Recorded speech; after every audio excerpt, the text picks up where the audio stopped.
Si tu vas cliquer sur cette vidéo, c'est que tu dois être intéressé de venir au Canada ou que tu es déjà au Canada.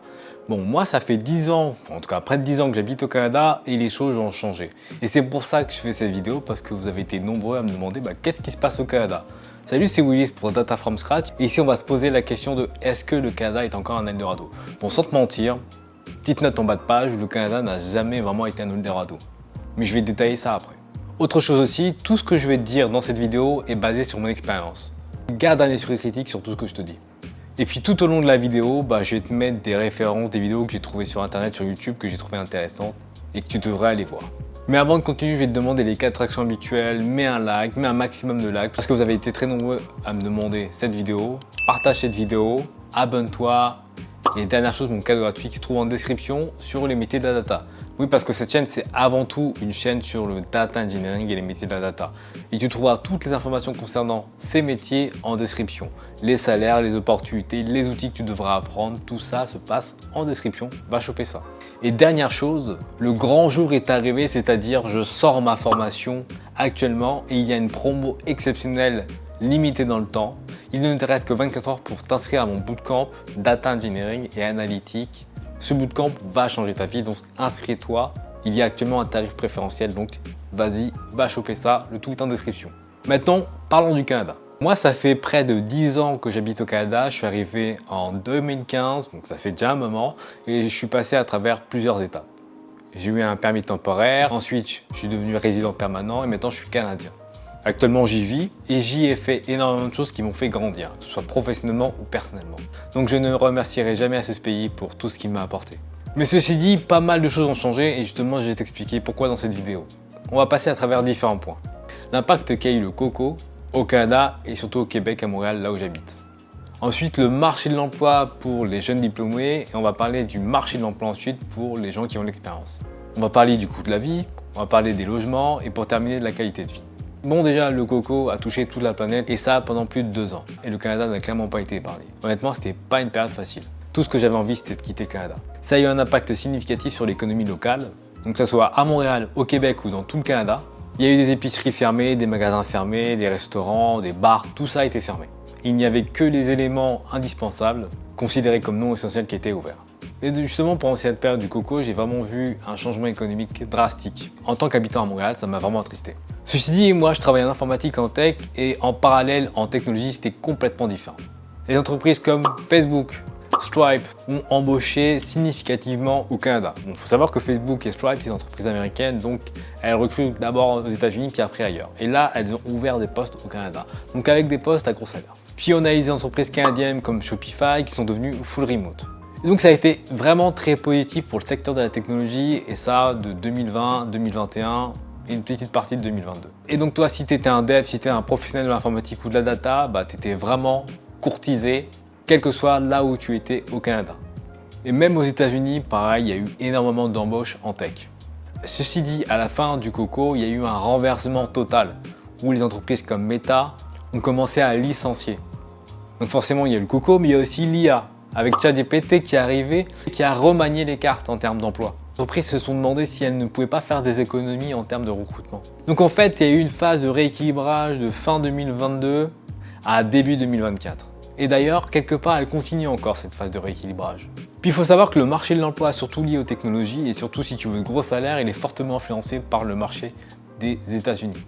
Donc finalement, au Canada, c'est quoi l'état des lieux si tu es un professionnel en informatique, quel que soit ton domaine, en data, en cybersécurité, etc. C'est quoi l'état des lieux?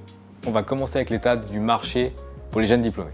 Bon, déjà, quand tu es jeune diplômé et tu arrives sur le marché de l'emploi, c'est pas facile. Il y a 13 ans, quand j'étais jeune diplômé, en France, il n'était déjà pas facile de trouver du travail. On me demandait sans cesse des expériences que je ne pouvais pas avoir parce qu'on ne me donnait pas la chance d'avoir ces expériences. Donc c'était le serpent qui se mordait la queue. Et au Canada, au Québec et à Montréal, je constate un peu ça en fait. En tant que coach, j'ai accompagné plusieurs jeunes diplômés à essayer de trouver du travail à Montréal. Et ce que j'entends le plus, c'est que ces jeunes diplômés ne sont pas contactés. En tout cas, recontactés, après avoir postulé. Et c'est dramatique parce que tout marché de l'emploi a besoin de jeunes diplômés. Ça amène du jus, ça amène des bonnes idées à l'économie. Donc moi, si je pouvais te donner des conseils en tant que jeune diplômé, si tu veux venir au Canada, je dirais attends d'avoir une expérience bien solide dans ton domaine d'expertise, minimum 3 à 5 ans. Il est crucial que tu arrives avec des preuves et des compétences techniques solides pour pouvoir directement être un élément qui fait la différence sur un projet. Ensuite, autre chose, si tu es à Montréal où tu veux venir à tout prix, je ne vais pas t'en empêcher. Par contre, rapproche-toi de sociétés de consulting, SS2I, ESN, qui eux ont souvent l'habitude de recruter des jeunes diplômés et ensuite les placer. Donc ils savent que tu n'as pas forcément beaucoup d'expérience, mais ils peuvent te vendre à un client qui lui a besoin d'un jeune diplômé pour l'aider sur une mission. Donc c'est ça globalement la station des jeunes diplômés. C'est pas évident de trouver du travail à Montréal, au Canada, parce que finalement, les entreprises ont fermé pas mal de postes. Ça ne veut pas dire qu'il n'y aura plus du tout d'opportunités. Probablement que les entreprises sont un peu plus frileuses en ce moment. Bon, parlons maintenant des profils expérimentés. Pour les profils expérimentés, il y a plusieurs points à considérer avant de te lancer si tu veux venir au Canada, au Québec ou ailleurs. Aujourd'hui, les entreprises cherchent des profils qui ont une grosse expertise. Ils sont capables de démarrer très vite et d'avoir un impact significatif sur un projet. Et puis surtout, bon, j'en ai pas parlé pour les jeunes diplômés, mais ils attendent aussi ta première expérience canadienne sur le sol canadien. C'est-à-dire que les employeurs seront plus frileux si tu n'as jamais travaillé au Canada. Donc encore une fois, c'est le serpent qui se mord la queue, même si tu as de l'expérience. Et je vais répéter mon message, mais il est primordial d'arriver au Canada avec une forte expertise. Que tu sois en data, en cybersécurité, en full stack, etc., il faut que tu aies fait des preuves et que tu arrives avec une expérience très concrète, je dirais plus de 8 ans d'expérience, pour vraiment faire la différence. Finalement, ils vont chercher un savoir-faire, une expertise pour pouvoir l'utiliser sur le projet. Je ne sais pas s'il y a beaucoup de concurrents sur un même poste, parce que pour avoir déjà recruté, souvent s'il y a 100 personnes qui postulent sur un poste, en vérité il va y avoir peut-être 5 ou 10 candidats véritablement qualifiés. Donc encore une fois, le nombre de gens qui postulent sur un même poste ne veut pas forcément dire qu'il y a beaucoup de concurrence. Ce que je constate, c'est que les entreprises sont plus frileuses. Je t'ai parlé des opportunités professionnelles, mais aussi il y a pas mal de choses qui ont changé. On va parler du coût de la vie. Donc justement, en introduction, je te disais que pour moi, le Canada n'a jamais été un Eldorado. Parce que le Canada a toujours coûté cher. Alors, je parle surtout du Canada anglophone, Toronto et Vancouver. Moi, quand je suis arrivé en 2015, c'était déjà des villes qui étaient très chères.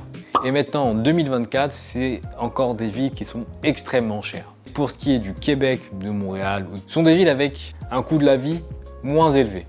Et ça, c'est appréciable. Par contre, l'hiver est plus rude. Il y a peut-être un peu moins d'opportunités professionnelles qu'à Toronto. Surtout à Québec, par exemple.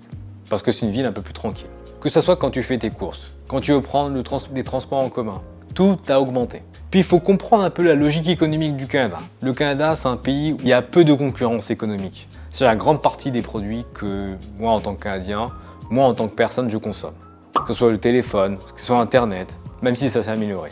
Que ce soit le lait, que ce soit le pain, les fruits et les légumes, tout ça coûte cher. Parce que la concurrence est limitée et donc ça entraîne une hausse des prix.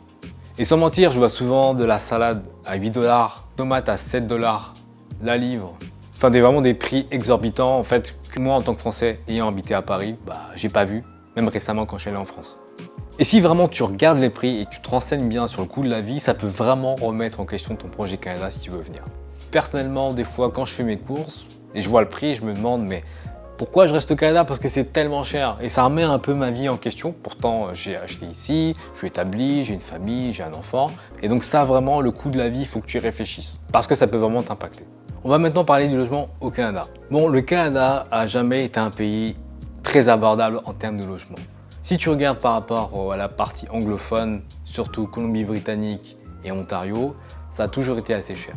Le Québec, juste avant le coco, avait des prix assez modérés. Mais post-coco, il y a eu vraiment une explosion des prix, surtout à Montréal. Le prix d'achat ou de location d'un appartement ou d'une maison a considérablement augmenté. Beaucoup de gens ont vu une opportunité d'investir dans la pierre, ce qui est une bonne chose, mais ça a fait grimper les prix, ce qui a rendu le logement inaccessible pour une partie des gens à Montréal. De plus, il y a une crise du logement à travers tout le Canada, ce qui rend difficile l'accession au logement pour pas mal de gens. Si tu veux venir au Canada ou à Montréal ou ailleurs dans le Canada, réfléchis bien parce qu'effectivement, en termes de logement, c'est quand même assez cher en règle générale. Dernier point, c'est la qualité de vie. Forcément, avec tout ce que je t'ai dit pas mal de négatifs, mais on va faire un point à la fin. La qualité de vie a pris un léger coup. Puis là, je te compare avec des choses que j'ai connues il y a 9-10 ans quand je suis arrivé au Canada. Bon, forcément, il y a le climat qui est toujours aussi froid, mais bon, peut-être un peu moins froid avec le réchauffement climatique. Ce qui a été une bonne chose pour moi, je déteste le froid.